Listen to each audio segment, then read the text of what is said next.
Welcome everybody to the AMI Today podcast. My name is Dr. Eric Huntington and I'm the CEO of Advanced Medical Integration. And I'm very excited today to have a special guest with me. We're going to talk about a topic that is, is probably the number one limiting factor in the expansion of the companies that I've built over the years. And so I'm excited to have David Lee Jensen from the Hiring Academy here to talk about staff and hiring employees and how to use that to build your company. Appreciate it. Thanks Welcome. a lot for having me. Okay, Yeah. we're live. Here we go. So if you could just share with everybody a bit about your history and how that brought you to what you're doing today with the Hiring Academy. Sure. I had worked in consulting of businesses and going through all sorts of different types of businesses, from framing businesses to hamburger joints to big corporations. I always found there were two key areas that I found as weaknesses, which were hiring or personnel and marketing. And I knew there were a lot of marketing guys out there, a lot of guys who were really terrific at that, and that wasn't my deal. But I knew I always had an awesome team around me, making me better. And people would tell me, "Oh, you're so blessed to have such great people." Yeah. And so I realized there was something to it. It was Yeah. actually an art or a skill. So I wrote a book about it. Yeah, often when people they don't understand something or can't quite identify why something happens, they'll attribute it to luck, right? Yeah, So, exactly. Oh, you're lucky. Oh, right? yeah, I'm lucky, and I'm an overnight success. Yeah, that's right. 12 years in the making. Exactly. And it took a lot of work to just figure out, okay, what are the key elements? And so I came up with the 10 truths of hiring. And they're not like the 10 commandments etched in stone or whatever. They're just 10 truths that I saw really were effective at changing the quality of hires. And so now I help business owners hire the right person the first time and every time. That's great. And I tell you, that's a skill, to not only be able to figure out how to do something well, but then be able to sort of codify it. Yeah. And so I'm excited to learn more about and that. And it can be codified, which is great. It's not something that is unlearnable or, oh, I'm just not a good hiring person. It takes exact steps to make you a great hiring person. Right. And anybody can do that, whether you're a doctor or you're a hamburger flipper. I mean, to be totally honest, not to separate those too much. Sure. So, when I looked on your website, one of the things that was up there was some of the companies that you've worked with. And I see that you've worked with, some of the biggest companies in the world. Like an absolutely. Amazon. Fortune 50 companies. Fortune 50 companies. You've also worked with the government. I saw, I think, the U.S. Army. Homeland Security. Yeah. Homeland Security. And but also down to, probably individual business owners, like a doctor, a chiropractor, or, something along that line. Yeah. Integrated medical practices even. Well, perfect. Believe it or not. Yeah, that's right. We were just That's talking about true. that before we got started. Yes. Absolutely. Well, what are some of the similarities and differences when you work with a large company, right, versus a smaller company, maybe a single location, like a professional such as a doctor? Interesting. There are a lot of similarities because hiring is hiring is hiring. You're looking for the needle in the haystack. You're looking for the person to help take some of the load off of you, no matter what area you're in. And no matter where you are in the organization, you want to find somebody who can help assist to free up time or to create money. If you can deliver more because now you've got a whole nother service facility, well, then that's going to create more money for your practice or for your franchise or whatever type of activity you have going. And that's the same in Silicon Valley as it is in, Deer Valley, right? Right. It is the key is time and money. And if bringing somebody in is going to create that for you, then you want to make sure you get the right person and someone you can trust and someone you can delegate to and someone who's going to actually represent you with your clientele. And especially with doctors, I think it's really, really important to them. And I feel that's one of the reasons they get stuck in their practice is because they feel they have to be hands-on with every single patient. And then they worry about, whether the receptionist is going to treat that person with the same respect and care and attention to detail. And that's then what I tell them to look for in the hiring process is really where are they with regards to their interaction. People talk about if it's someone really important, Take them out to lunch. See how they treat the waiter. That's a really, really important, Yes. skill. Will they treat that person the same as they're treating you in the conversation? That's why I say do phone interviews before you even bring somebody into the office, because sometimes you'll hear things on a phone interview that you never would have known in that first date Yes. when they come in for the interview and they're all perfect, what have you, right? Yeah, I think you're absolutely right. It reminds me of times when, as part of my interview process, it's not the way I do it now, but I'd have people call in and leave a voicemail, and I'd call them back. And I was able to eliminate probably 20% of the people literally by how they answered the phone. Absolutely. Because they're out of the element of the interview. Right? Absolutely. That's true. You call them up, and sometimes they don't know who you are, what job they applied for, what the practice does, and they really haven't done any research. And that right there for me shows not enough care in attention to detail, or not enough care about actually working for you. Maybe, yes, they want a job, any job, but you want somebody who's behind your mission, who's behind your purpose, who's behind your level of care, so that then you can bring them onto a team, Yes. and think they're going to be there for a long time. I feel like candidates all walk in the door and they go, Dr. Huntington, I want a career, not just a job. Right. But what do? They're just saying it, That's right? right. It's not a like, wow, I looked over your like even you just now, like you granted me that importance of, hey, I looked through your website, I see these companies you worked with. That makes me feel more important. It makes me feel more trusting of you.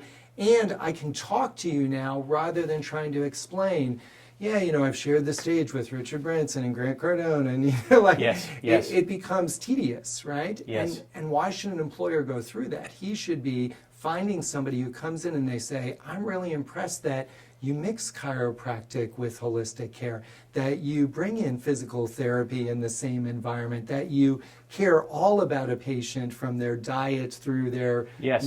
physical health, and not just ailing, fixing whatever ails them with a Xanax or something. It's like, Right. They know about us. They know about our culture, and they Yeah. cared enough to learn about it. It's interesting because at AMI we are constantly interviewing and hiring. We're an expanding Sure. company, Big and time. we just hired somebody yesterday. Okay, that was the Okay. decision was made yesterday to make the hire. are they gone today or? No, Okay, they're good.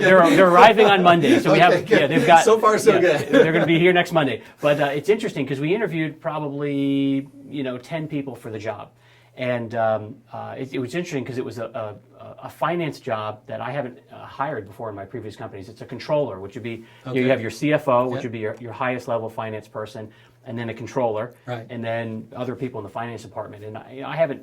For my companies, I haven't hired that position before. Right. And so it was interesting going through, but the one candidate that we hired, actually when she came in, this isn't the reason we hired, but I noticed it.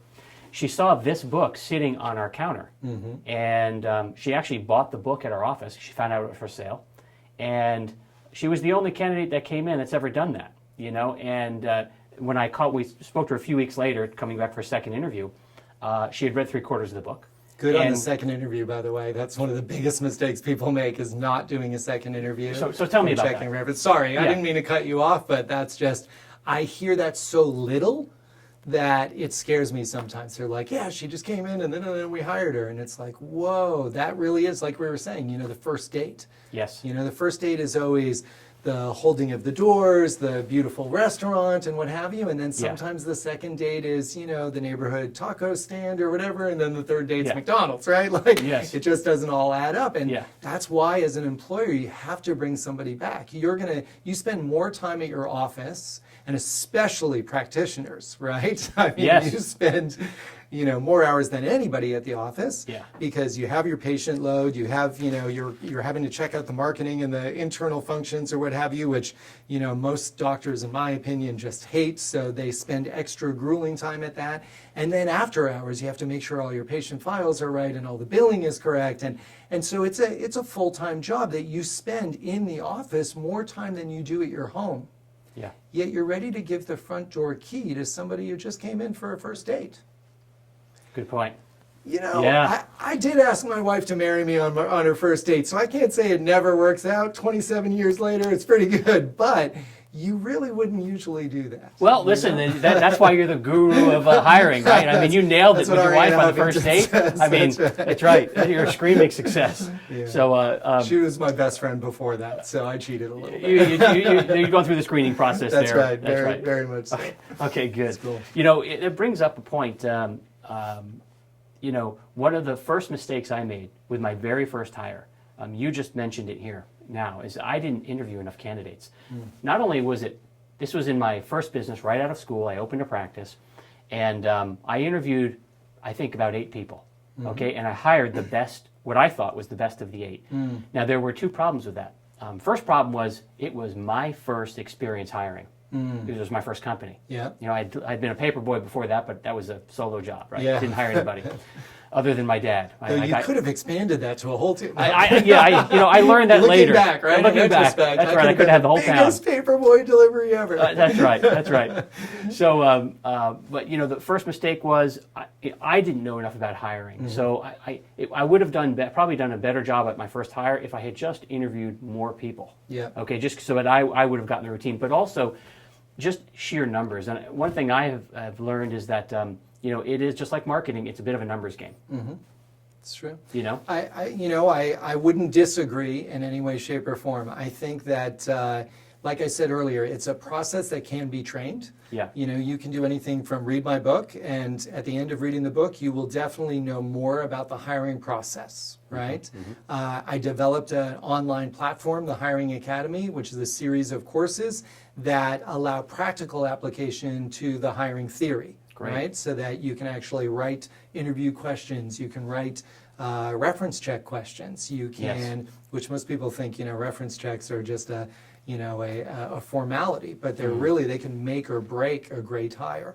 And, you know, it's just really important to know that it is a process. And so it doesn't matter whether 8 people come through the process or 80 people come through the process. If you've got a specific process and it works, then you can find the right people. Yes. You know, and Yes. so it's unfortunately your first out of the 8 wasn't there, but I never try and put a limiting factor. But you're right, it's quantity, quality, you know, viability, right? Yes.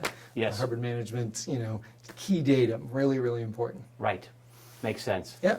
Good. Totally.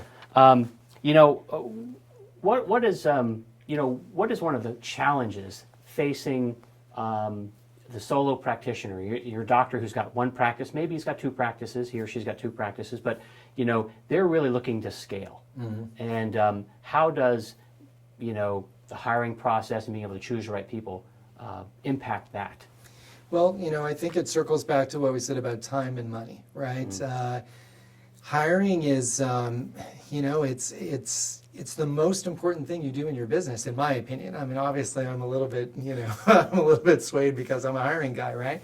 But imagine if you took the task that's most tedious to you at the end of the day and looked back and you didn't have to do it because somebody else was expert at it and they did it for you. Imagine if at the end of the day you had a report on your desk that said, hey, the paperwork or the, you know, insurance billing or the whatever it is that is your most tedious task was done, and it was flagged perfectly, and it communicated to you that it saved you the time of having to do it. It's billing, or it's any process in a company is going to create more money if it's a team working together, right? Yeah. And you know, Mike Krzyzewski, the Duke basketball coach, right? He says, you know, there's 5 players on a team. It's just like 5 digits on your hand. But Yes. you can't win a fight with, you know, your fingers open. You know, you have to close them into a fist and work together. Wow. Yeah. So it's the same with a practice where each person on the team has to have their functions, and those functions support the others in the group so that you can, you know, push forward the goals of the office and, you know, achieve those, you know, expansion points. And that's where really a doctor doesn't want to be bothered with hiring someone else. But really, if they said, okay, good, I want to be involved in the hiring process. I want it to go through, you know, an HR person, office manager, whatever it is, Yeah. and then I want it to go to, you know, my husband or my wife or, you know, whoever's kind of the confidant, and then bring it to me and be willing to be involved in that process. then they're going to get the jewels, the people who they would give the front door key to their house, not just their practice, because they're going to be able to trust them. And those people are going to be around for a long time and really translate to profitability and expansion and contributing. That's why I get so passionate about it, because it can really change an entire business. Yeah. Take your favorite restaurant, right? The most luxury, beautiful, awesome restaurant, right? Not Subway on the corner, right? And think back of going to that restaurant and enjoying your favorite dish. You probably order the same thing every time because it's so delicious, right? Yeah, I'm the same order guy. I At am the too. restaurant, I order this. Of course. And so you go through that process in your mind of like, oh yeah, I love that restaurant. You probably love the ambiance. You love the restaurant's got a personality to it, right? And then the waiter comes up and is like, are you ready yet? What? Like, and just a little edge of like, oh, whatever it is, it's a little rude, a little different. Yeah. Now, does that taint that picture of that perfect restaurant? Does that make it so that next time you're considering where to go to eat, you like think of that waiter and you go, oh, I don't know if I want to like deal with that guy again, right? Yeah. Oh, definitely. And now, a restaurant that works so hard to have the most delicious ingredients and the most beautiful food and the greatest ambiance, now it's all messed up because some idiot employee, right? And I'm allowed to say that because I'm talking to the third person, right? That's right. Is completely ruining everything you've developed to have this awesome restaurant that everybody loves. Yeah. You see? Yeah. So it's the it can same happen in that practice. fast. It can literally happen that fast. Oh, and it's happening every day. I've gone into a doctor's office and been like, yeah, we're not going to. I'm not getting treated here, without even meeting the doctor, who could have been the greatest person in the whole wide world. But his office staff was so rude and so disrespectful that I was like, you're not getting my business, Right. Right. So that's really, really important. And it doesn't mean being nice, because if you look up the word nice, the derivation of the word nice is stupid. Believe it. Like, that's where that comes from along the track, is stupidity then became nice. We've all met those nice people, haven't we? That's right. It's like ridiculous. No, you want somebody who's smart and who is kind and who is, efficient. Those things are really, really important. Not just the first candidate who comes in, a big smile and a handshake and, oh, doc, I'm going to make your life easier. Whoa, just send that person off with a, thanks, I'll call you, because that's really what they deserve. That makes sense. Sorry, I am passionate about the subject. Yeah, it's great. It's great. I'm excited about this because, in my experience as a practice owner and a doctor, I owned 2 practices in Maryland. I was living here while I ran them for the last 5 or 6 years, and so I had to build a real stable organization with great staff in order to do that. And one of the questions I sometimes get from the clients that consult with us is, hey doc, so like you've got all these systems and you've got all this figured out and you had 2 clinics, well, why didn't you have 10? Right? And a part of the answer is I diverted my attention in terms of building my businesses to other types of companies. But the other part of that answer is, quite frankly, the limiting factor is the people. Yeah. If I look at what took me so many years, after I sort of had it figured out, systems were figured out, I knew how to do it, I knew how to show somebody else how to do it, then there was the limiting factor was literally finding the people. Yeah. So it's so critically important. Yeah. So what I'd like to ask you, since the clients, most of our clients and a lot of the guys watching this are, they're integrated medical practices, meaning you've got a doctor, often a chiropractor, but possibly some other provider type, and they're looking to put, different provider types together in a practice and then build out all of the support staff. If you can generalize for a moment, what are some of the key things you either look for or don't look for in a staff member, in a potential hiree? Yeah. Well, I would run through, obviously, the steps, the 10 truths, being diligent, not desperate. That really, relates itself to your quantity, viewpoint, From the viewpoint of the person doing the hiring. Doing the hiring, Okay. yes, absolutely. Like, be diligent, not desperate. That's rule number 1. Yes. Because that is the trap we fall into, is we have to have someone right now, you know. The receptionist just quit, the PT just, Yes. her husband landed a job at Microsoft in Washington and she's gone, right? Yes. Or. Yeah. So in order to you do get that, desperate. So in order to do that, do you, as part of your program, do you recommend, having hiring being part of the process as part of your normal functioning of your company, as opposed to just when you need somebody?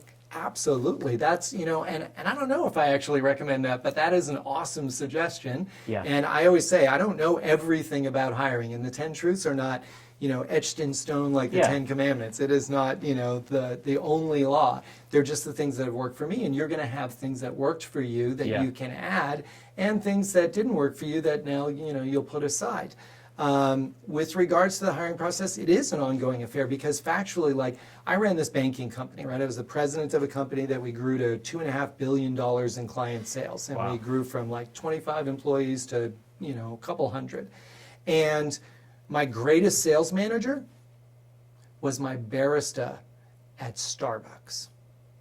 Wow. And I would go into Starbucks in the morning every day at that time. I don't do that anymore. But I would walk into Starbucks and I would see her keep everybody under control, whether it was the correct amount of force, Yeah. or whether it was the correct amount of happiness, or whether it was the correct amount of intensity. There was always she was playing the piano in there, and I could see it, and I could see that a lot of the employees at Starbucks, are entry level into the workplace and, Yeah. not the highest caliber. They have some amazing people though as well, because that's what she was. And so one day I said, look, I'm not trying to cut across the business here and this and that and the other, but you seem really proficient at what you do. And if you're ever interested in a, career in, merchant services or whatever, Yeah. here's my business card. And, you could throw it out or give me a call. Yeah. A couple weeks later, she showed up. We interviewed her, put her through the process, showed her, what it would be. She got into sales, then she got into directing, then she got into being our vice president of sales management, and was Wow. but it was because I saw something in her that was competence, and it was care, and it was good communication, which Yeah. is probably the most important thing no matter what the job is, right? Okay, good. Yeah. And some of the personality types, you just said you hired a controller, right? Yeah. Your controller should be interviewed by your CFO along Yes. the way. I'm sure she Yes, was, right? that's right. Your controller should be judged on the entry by administrative people, because that personality type and that skill set runs together. No Yes. generalities or prejudices. It's just a fact. The sales guy is going to be like, hey, so how do you get that spreadsheet done?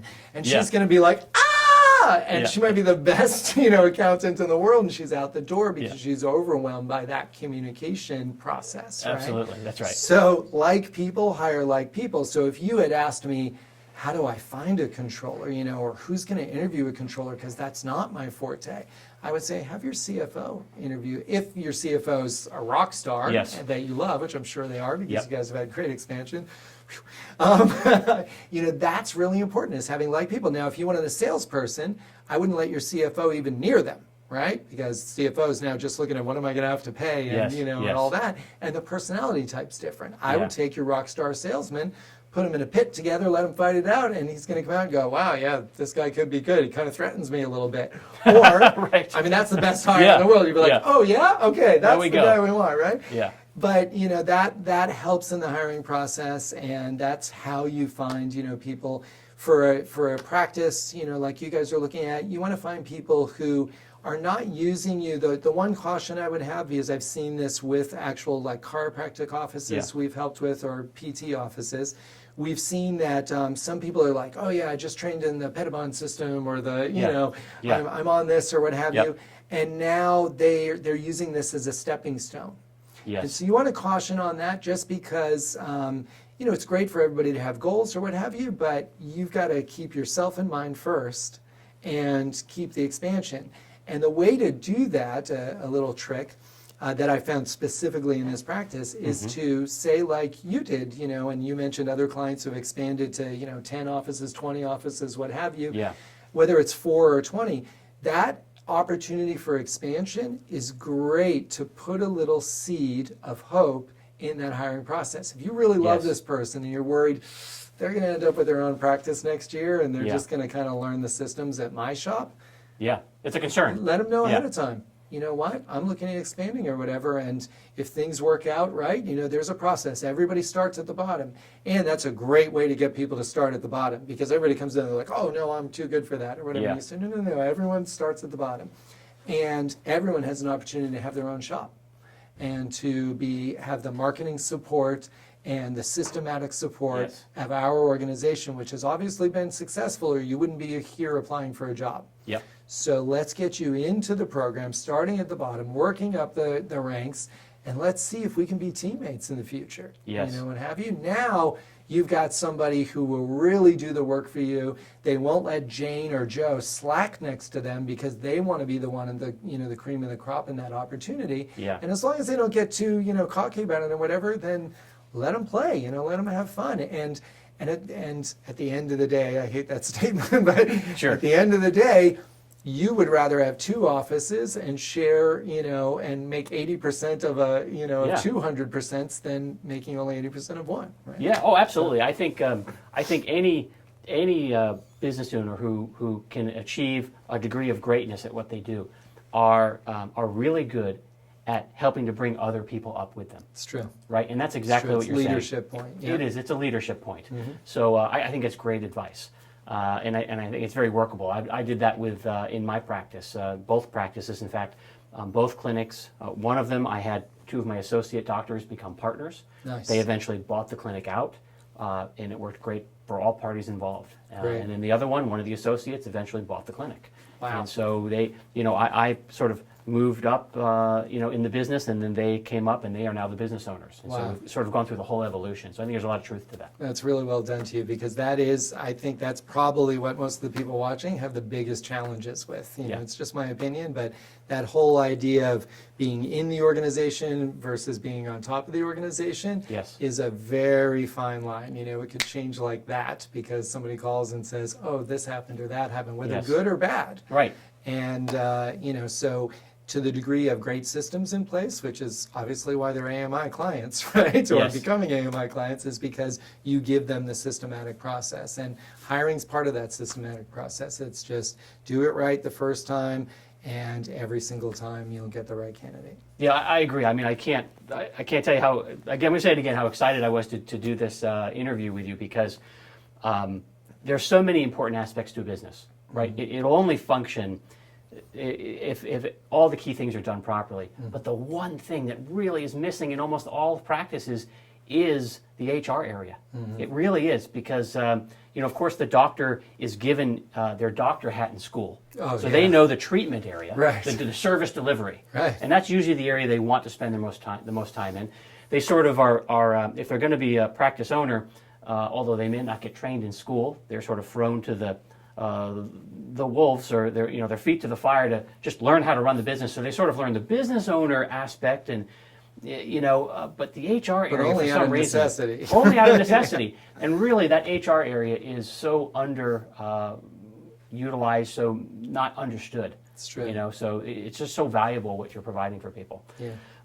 What would you say are some of the mistakes that people make on the hiring line in any type of business, or what mistakes are made? Yeah, well, mistakes are, you know, everything, they're all the reverses of doing the right thing, right? Sure. So the mistake would be hiring the guy with the first, you know, good-looking tie and great handshake. That's a mistake, right? Yes, Just yes. going ahead through that. A mistake would be not doing second interviews or third interviews. If it's an executive, if it's somebody who is a potential practice partner or practitioner or whatever, you should have dinner with he and she and their family, right? You should actually get to know this person. These are the higher level hires, Yeah, right? the higher level hires, Yeah. because you're going to spend a lot of time with that person, and you know there's a lot you can find out over a good personal conversation.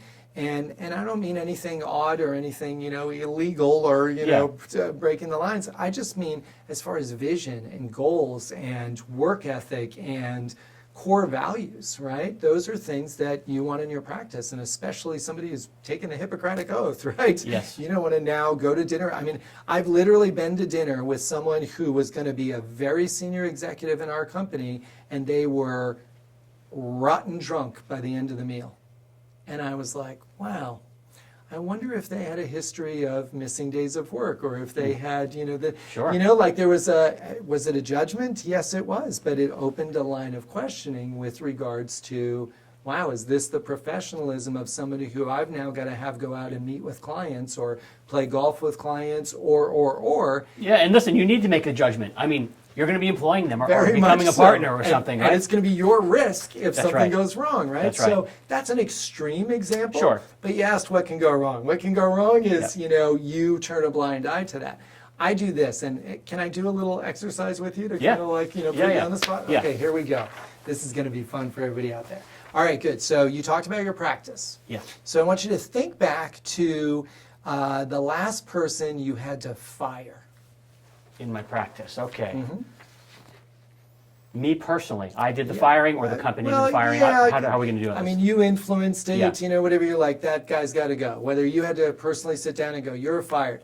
Has to be Yes. somebody who came through the interview process that you approved, and then Yes. later, at any time later, you had to fire. Can you think of that person? Yes. Good. Okay, good. Now, when did you know, how long were they there, ballpark? That person, how long they 2.5 worked years. there? 2.5 years. Okay, good. yeah. So, and now you had to fire them. Great. Okay, good. We got it. Perfect. When did you know it wasn't going to work out? It was a desperate hire. Okay. You got me. You got me. There you So, go, right? yeah, I And mean- that's the answer Yeah. every time. It's Yeah. like most people say, "Oh, well, a few months before we had some trouble, it was breaking down," right? And then you kind of pull and you say, "Come on, doc, when was it?" Yeah. And they go, "Well, da, da, da." And I go, "Good, good, good. Now tell me about the interview. Did anything occur there?" "Well, yeah, they picked their nose while they were talking to me, or they took a phone call and said, 'Yeah, Mom, I'll be out in the parking lot in a minute,' or they, Yeah. some crazy thing that you literally just put blinders Yes. on." Yes. Because it was a desperate hire. Yes. So if any of you out there, want to change your hiring process for the better, you Yeah. got to know the people you choose will change the trajectory of your business Yes. and your life, Yes. right? Absolutely. A great hire can change your life for the better. Yes. It can start producing patients. It can start producing billing. It can start producing success for you and them. Yeah. And a bad hire can really, really mess some things up. Oh, absolutely. So Yeah. Yeah, no doubt. absolutely. Um, I hope that answered the question. oh, yeah, it did. I know I put you on the spot, but No, it was if great- you great say example. it and you're an incredible success, imagine the people watching. They're like, wow, this could change their whole practice. Yeah, I mean, listen, I actually, my wife and I actually went through our computer systems in all of our companies to figure out how many people we had hired over wow. over our career. Wow. And we've gotten a lot of practice. So I think this is an area that we sorted out mainly by trial and error. And that is part of what when I look at what could I have done to shorten the road to the success I have had, and what could have allowed me and what will allow me in the future to reach higher levels of success. And one of the main areas is understanding people and the hiring process and leadership. And almost all of it really is personnel related. Yeah, they really should teach it, and that should be. I mean, you do enough years to become a doctor, anyways. They should add on, a couple months of personnel and finance and marketing, But yes. that's how to handle it. Is the same way you would handle any of those areas, which is, buy a course, get a process, get a partner like an AMI, Yes. or like a hiring academy, right? Whatever Yes. it is, to master that process for yourself or for your organization, so you don't have to worry about it being strung around your neck. Yes. You do it in other areas, and then, like you said, when was the last time you heard of an HR manager at a medical office? Never, right? Never. You hear of No. the office manager, Yep. who he or she has 12, 15, 20 different hats that they're wearing in the organization. That's right. And personnel is just like fill a hole, right? Yes, It's absolutely. And then the organization starts to crumble just due to that. And then, and you can't really blame them because they have so many other things. But if their first hire, if an office manager's first hire, mark my words, if an office manager's first hire was someone to handle, internal human resources, now there's you build a house of glass, straw, wood, many different materials. But they Yeah. all have one thing in common, which is a concrete foundation. Yes. And hiring it's that concrete foundation. Yeah, it really is. When the lights, when the light bulb went on for me in this area in terms of how important that HR area is, it was when I realized that my wife, she and I had built our first company together, And that's really where her strengths are. And what I noticed was that when she went in, because both of us were out of the practice, but when she went in to do something to grow the practice, almost everything she did was in that HR area. Wow. You know, she would do personnel interviews. She would get the hiring line going. Because if we had been out for several months, or in some cases a couple of years, Started to dwindle a it little started bit. to dwindle because those things that we didn't get fully in that we had been doing Yeah. weren't being done. But she'd go in and put those things in, and immediately the practice would expand. Yeah. It's just so incredible. Yeah. You know how powerful these things And are. it's because really comes down to well people. done that you continue down that path, because some people just give up and they're just Yep. like, and you hear them, you hear the retired people or the people who come to work for somebody else, even though they had their own practice, and they're like, what happened? They're like, I just couldn't find the right people, right? And they Yes. throw up their hands and they just give up, or I couldn't manage people. Yes. That's the self-invalidation, right? Yes. Now it becomes, I couldn't manage people. No, it isn't. You just didn't find the right people. Yep. You didn't put in a process, and that's the importance. And what's great is all the things you did to help to get out of the practice was probably writing it up, and Yes. saying, this is the procedure for that, and writing it up and say, Yes. this is how you do this, this is my successful actions. Well, if hiring wasn't considered in that process, then Yep. there is no write-up. That's why I developed the Hiring Academy. The Hiring Academy was, how to hire the right people the first time and every time Yep. in a systematic process. We give you a 38-page workbook that you go through, and you watch the first video and you answer the questions online, and then you write down and literally at the end, after writing all those answers, you've now got a manual that you can hand to somebody and say, this is our hiring process. It tells you where to give the tour, what questions to ask, what to ask when you do reference checks, all of those things. And That's great. It's really important to put a process in. It is. If it is any area that I found in any of my companies where there was a process missing, it didn't go well. It fell out. It wasn't there in the first place. True. So this is super valuable. Awesome. What is your overall philosophy? To hiring and personnel management. I mean, if you could, just so we can wrap up today with. My overall philosophy, I feel like it should be something really ethereal and I probably an infinite amount of time and space and life and living. I set you up there. Yeah, yeah, no, you really just did. in terms of My like philosophy. Wow. No, I guess how do you feel about understand. personnel and the importance of? I mean, they're going to probably have to cut how many times I've said you should really have a hiring process. They're going to be like, this guy never shuts up about it, right? But my philosophy is that and it's funny. Probably there is something that I haven't said, which is it's an enjoyable environment to work in. If everybody knows, what those, it's like those five fingers. If everyone knows what those tasks are and those functions are that everyone else does, Yeah. and they have a good leader, like you said, which is very important, then it shouldn't be that difficult, because a like person, like one of my steps, back to the 10 truths, right, is to give a tour. And I say the rule is the tour isn't show and tell, it's watch and listen. So people first go, well, a tour, I have an online, portal or a website or whatever. And I'm like, great, then get them on a Zoom call and take them through, all the online products and ask them, what do you think of this?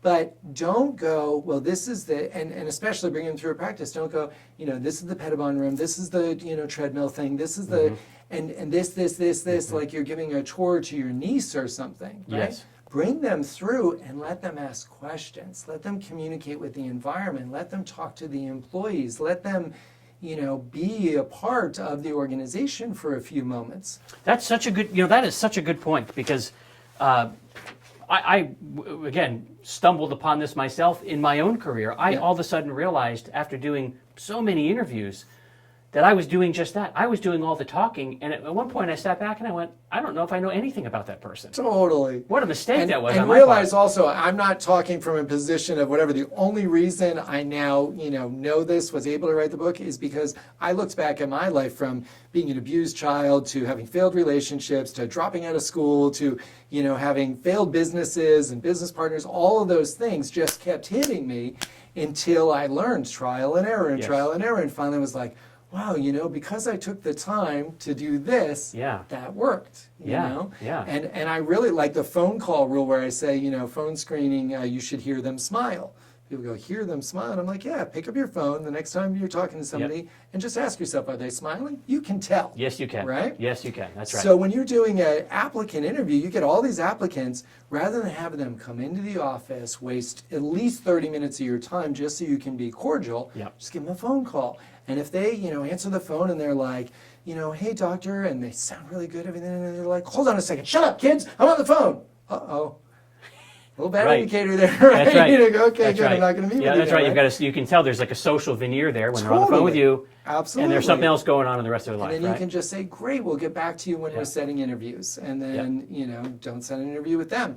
And the See, tour. it seems like one of the keys here that you mentioned a couple of times is trying to get them, see them in an environment that isn't so staged. Totally. When, I also ask, tell you to ask really, interesting interview questions Yeah. rather Give me an than example. I mean- just get, the one I love the most Yeah, is, did you have a job before the practice, or did you go straight out and start your practice? It was just the paper boy. Awesome, I good. went straight out. Good. So I then worked at the if Gap. you would come, okay. In high school. Here we go. Good. So if you would come in, and I'm Yeah. looking at your resume or whatever, and I say, oh, I see, you used to work at the Gap or whatever. Yeah. So if you were to tell me about your position at your last company, Yeah.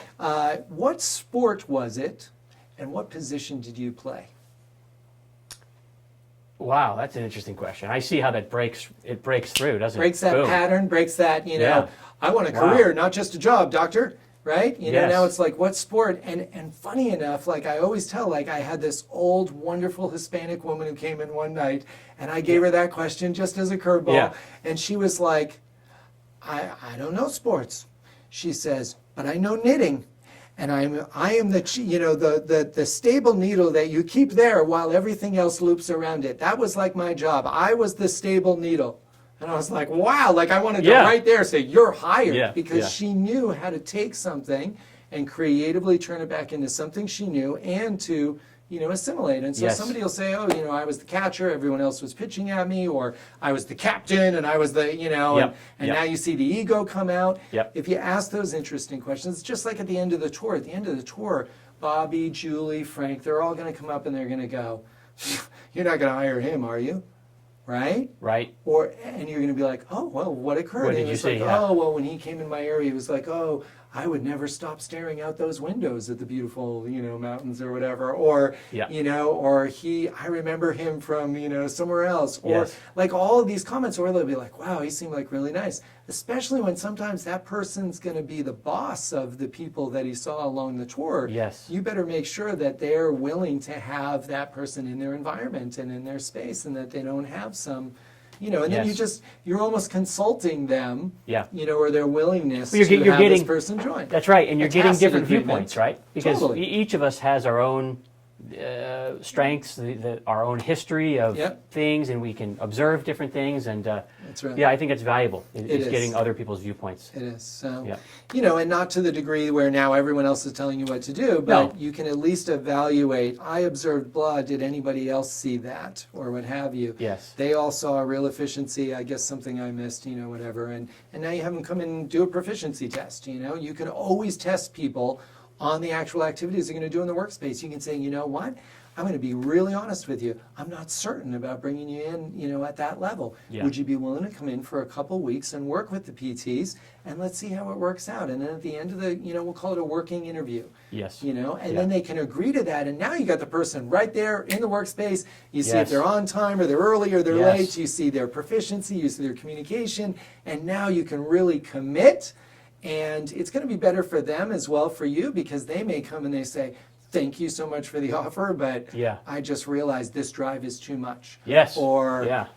I got this other opportunity, or something that would break down the process otherwise. So I think it's I love that. I think it's really great advice. I had also at different times done working interviews when just as you described. And it's funny, as have brought that up to different doctors as a possible solution to some of the trouble they're running into with their hires. Mm-hmm. Especially when I've got a doctor who's really just feels clueless about, I can't predict how this person's in the interview process. I just can't do it. Yeah. They come in the office and they show up and then they're a totally different person. Yeah. And I've suggested a few times that they do like a working interview, right? And sometimes the response I get, if it's a negative response from the doctor, is like, well, there's just different considerations, like, well, but if I do that and then I fire him, I'm going to have to pay unemployment, or you get these other considerations, which I think are really minor when you Huge. consider how important it is to select the right people. Huge. Right? We have, and this is like totally off the base, but like one of our clients is Domino's franchise holders, right? Wow, And we have yeah. some McDonald's franchise holders, right? And their turnover is like incredible, and the cost of even just a delivery person or what have you is much more than you would ever expect. But especially when it's 15 people a month or 30 people a month turning over, Yeah. and you have just a startup expense of it can cost like $15,000 when you talk about the workers' comp and the this and that and the other, Yes, right? yeah. So the fact is that if you can lower that percentage of turnover, even 10%, well, you just save $1,500 a month, right? Yes. Or if you can lower it 20%, oh, that's $3,000 a month. Or you see, and Yep. with a practice where that's a $80,000 salary or something, you lower that 10%, you're saving a lot of money on just focusing on getting the right person. Oh, absolutely. I think that you can definitely, when you look at it that way, you can really see how it monetizes. It's worthwhile. It's very worthwhile. One thing I think that people don't see in terms of the disruption of the turnover of hiring is, any new employee, even a great one, is a liability when they first walk in the door. They don't know what to do really. They don't know who does what yet, and so there always is that ramp up period. Yeah. Right, and so And you're that's going to why have they go that. from my software to your software. Yes, that's right. That's you right. set that up perfectly, T-ball, right? And that is true. You guys put in systems that now allow the person to train on their specific position and then allow them to help grow the practice. Yep. So as long as they get the right person first, it should be just click and play and start Yes. looking for a second location. Exactly.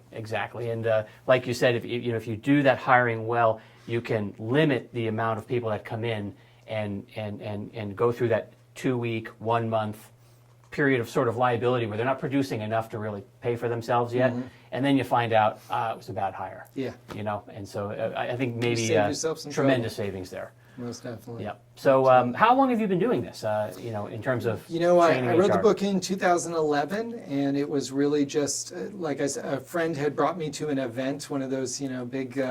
It was called Experts Academy with Brendan Burchard. It was like and now I actually help others do exactly what I learned, which is Great. train to be an author, a speaker, a coach, an online marketer. I have a thing called Create Entrepreneurs, which comes from learning the hiring process, creating an online business.